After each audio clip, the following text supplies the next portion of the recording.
Okay, so which one's the drain and which one's the surface? You haven't read the labels. That's the drain. That's the drain. That's the. Yeah, it does actually. They're related. Yeah, it does actually say on here. Sheet. I don't know. Anyway, yeah, drain flow, surface flow. I wasn't just checking it. I did actually know. But what's immediately obvious anyway is that there really isn't any flow from the surface here. Now you could have hypothesised that based on what we just learned anyway, couldn't you? Because the drain is improving the infiltration, it's making more water come down from the soil. So you wouldn't expect there to be surface flow like we were seeing from the previous plot. Right. What we also learnt though is that the hydrographs through the drains, they're slower, aren't they? They can be attenuated, longer duration. So we're likely to see a shallower recession limb here that's more out, longer hydrographs. Maybe, well, I'll ask you a question now. What do you think about the peak flows that are coming through these? The peak discharge, what's the maximum discharge going to be like when we compare the drained flow pathway to our surface flow pathway? The peak is going to be in the surface.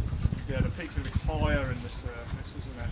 This is going to, like, it'll be kind of, it would still go up and then down. It'll kind of go up, but not quite as high. Yeah. Then stay for a bit and then down a bit. Yeah, you know what I mean? yeah. Kind of longer, but more drawn out. Attenuated, more drawn out, longer durations, lower peak discharges. But here's the question for you. If you add the drain flow here to the interflow, the surface flow off the same plot, and compare that to the surface flow or the composite flow off the first plot, which is going to be larger? Any answers on this one? So what's the question? That's drawing. I'm thinking about total flow now. You might argue that's the most important thing. What's the quantity of water that's coming off the drain versus the non-drained landscape? Is it going to be more off the drain landscape or more off the non-drain? What timescale are you talking about? Are you talking about over a year or over an event? Yeah, it's a good question actually. I'm actually talking about for a single Storm event. event. Yeah. The same amount, unless it's feeding into an aquaculture, surely all the water that goes on will come off at some point, somewhere. So surely if you add equal amounts of water to two areas, regardless of how it comes off the land, it's still going to come off the land. Sure. Or if I completely missed the point. No, that is a fair point. If you're assuming a complete 100% water balance where there aren't any losses in the subsurface. Wouldn't it be lower on the drainage one because effectively it's kind of got more soil to like stay in? Sure. If it's not infiltrating as much on the surface one. Yeah. Yeah, I mean that's a fine hypothesis. One of the things also we can do with this data set is try to understand that, try to demonstrate what is actually the case in these situations. Now, your question about, do you want to talk a bit more about why you might think over the annual time scale? Well, I was saying it's quite important what timescale you consider, because shall I give the answers or do you want me to? Well, you can, you might as well give it away now. Oh, okay. Okay, well, You know how reluctant I am to yeah, you never give anything away. If you imagine on these kind of landscapes, if they're not drained, they're saturated for most of the winter between sort of November to March time. But if any rainfall event you get on them, there's very little infiltration that can happen, and because all that can happen is you've got saturated hydraulic runoff, and that's it. You get saturation, excess overland flow when a rainfall event occurs. If you have introduced drainage by, if you have a drain field, however, before a rainfall event occurs, the soil isn't saturated, or it's less saturated than on an undrained plot. So therefore, you have first of all you've got a storage capacity, a larger storage capacity for rainfall, and secondly, so that's one. So you can actually store some of the water for some time, and then secondly, you can also you can have a larger lag time between when you reduce the peak rainfall as well, and the peak runoff. Sorry. So over a storm event, you actually get a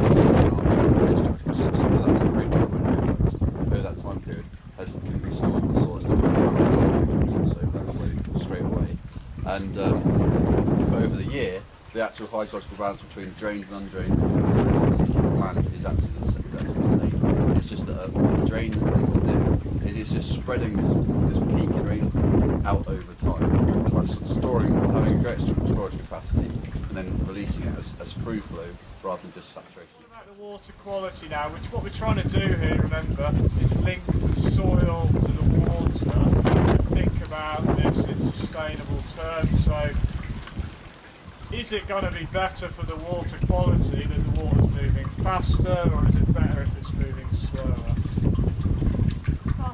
Better if it's slow. Right, I love it when we get disagreement. This is the disagreement that's in the literature, though. So Yeah, absolutely. That's a good point, Gary. I have to say, this isn't necessarily resolved. It's not necessarily understanding that we can draw a line under and say, yes, you're right, it's better if it's slower or I think otherwise. it's the what type of pollution, i.e. Maybe. increased erosion due to faster flow or increased pollution. Maybe, yeah, that's a good point. It's what's definitely not understood is how many, what type of pollutants or nutrients are entrained, particularly in the subsurface flow. Part of the reason for doing this experimentation, isn't it? Yeah. There's been a lot more work on overland flow, erosion by overland flow, what sediments are entrained, how far they travel, what nutrients are associated with them. And our understanding is reasonable, although perhaps not as good as it could be in grassland. But what's not well understood is as this water moves through the subsurface, albeit with greater lag times, perhaps somewhat more slowly, what is entrained, what is deposited, what is reworked within these drainage systems as this material is transferred from the soil to the water. You can even move up a scale, and we'll do this when we get to the catchment, and pose these questions in channel. Another area that's very poorly understood is of all these sediments, nutrients and pollutants, pathogens as well, which get into channels, how readily are they reworked? How mobile are they? When we get storm events down our flow pathways, are we just seeing reworking of the last storm's material that was deposited there, or are we getting a flushing of whole new material from the hill slopes? So working at this scale, although it's limited in terms of reducing the complexity as we've talked about, is starting to give us some understanding to bridge the gap from the soil to the water here. And what we're finding is, can I just say, I mean you can talk more about this, Gary, but is that we're getting some quite surprising results of concentrations coming out of the subsurface. And by that I mean that at times, just in terms of the fluxes, are actually equivalent to what comes off the surface. For the plots you've actually just seen, as you said, 13 to 12 we tend to get, over most storms, we tend to get about 40% less sediment and less phosphorus coming off from a drained plot compared to an undrained plot. And that's partly because we're having more water over an event coming off in this flashy fashion on the undrained plot than on a drained plot. And it's partly because also, although sometimes the concentrations are higher, in a drained pathway, concentrations of things like sediment and phosphorus are actually lower. Because if you imagine water running over the surface of these grasslands where you've got the poaching and damage by animals, and if there's any vehicles driving over, there's a lot of ready available for the water to move and transport. Where you've got smooth channels of water, there's not really much readily available material for the water to carry. So by introducing the drains, what we think is actually happening is you're reducing the amount of sediment and phosphorus coming off, and that's partly due to this modified hydrology.